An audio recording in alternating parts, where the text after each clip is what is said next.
السلام علیکم بچوں، اسلامی تیاری میں ہم نے اپنی آخری آیت جو سٹارٹ کی ہوئی تھی، جس میں آپ نے پڑھا کہ اللہ تعالیٰ نے ایمان لانے کے لیے کہا ہے اللہ پر، رسولوں پر، کتابوں پر۔ تو اس کی تشریح میں ہم نے پہلے یہ پڑھا کہ اللہ پر ایمان لانا، پھر رسولوں پر، پھر اللہ کی نازل کردہ کتاب قرآن مجید پر۔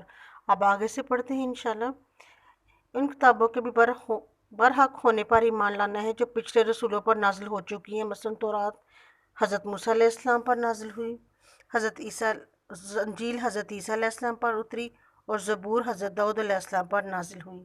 اسلام نے ایک مسلمان کے لیے ان 5 چیزوں پر ایمان لانا اور ان پر دل و جان سے یقین کرنا ضروری قرار دیا ہے، جو اجزائے ایمان کہلاتے ہیں۔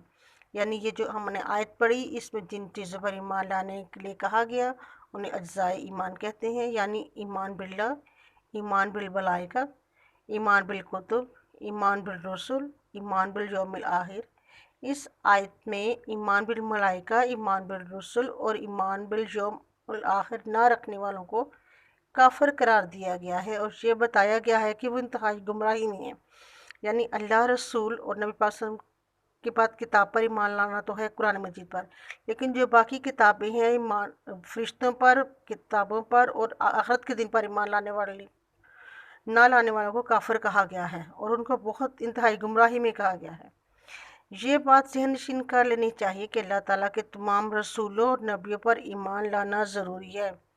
اگر ایک بھی رسول یا نبی سے منکر ہو گیا تو ایسا شخص بالکل دائرہ اسلام سے خارج ہو گیا، چاہے دوسری چیزوں پر اس کا عقیدہ کتنا ہی راسخ کیوں نہ ہو، کتنا پکا یقین کیوں نہ ہو۔ ایسے انبیاء اور مرسلین جن کے نام نامی قرآن مجید میں مذکور ہوئے، ان پر نام بہ نام ایمان لانا ہے، اور جن کے نام قرآن مجید میں بیان نہیں ہوئے ان پر مختصراً عقیدہ رکھنا ہے کہ جتنے بھی اللہ تعالیٰ نے پیغمبر بھیجے سارے کے سارے سچے تھے، انہوں نے بلا کم و کاست اللہ تعالیٰ کا پیغام ان قوموں تک پہنچا دیا جن میں وہ مبعوث ہوئے تھے۔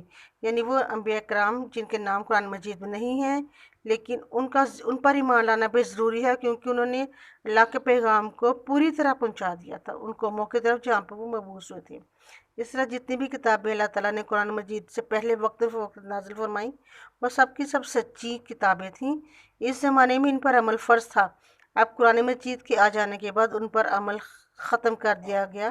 اس طرح عقیدہ یوم الآخر کے سلسلے میں ان تمام تفاصیل پر ایمان لانا ایک مسلمان کے لیے ضروری ہے جو قرآن حکیم یا احادیث صحیحہ میں بیان ہوئی ہیں، جن میں جنت و دوزخ وغیرہ سب شامل ہیں۔ اگر کوئی شخص ان میں سے کسی ایک حقیقت کا منکر ہوا تو وہ مسلمان نہیں رہتا۔ یہاں تک آپ نے یہ پڑھنا ہے، یہ لرن بھی کرنا ہے، اور آپ نے اپنی کاپیز پر لکھ بھی لینا ہے، اور باقی انشاءاللہ پھر احادیث کل سے سٹارٹ کریں گے۔ ٹھیک ہے جی، السلام علیکم ورحمۃ اللہ وبرکاتہ۔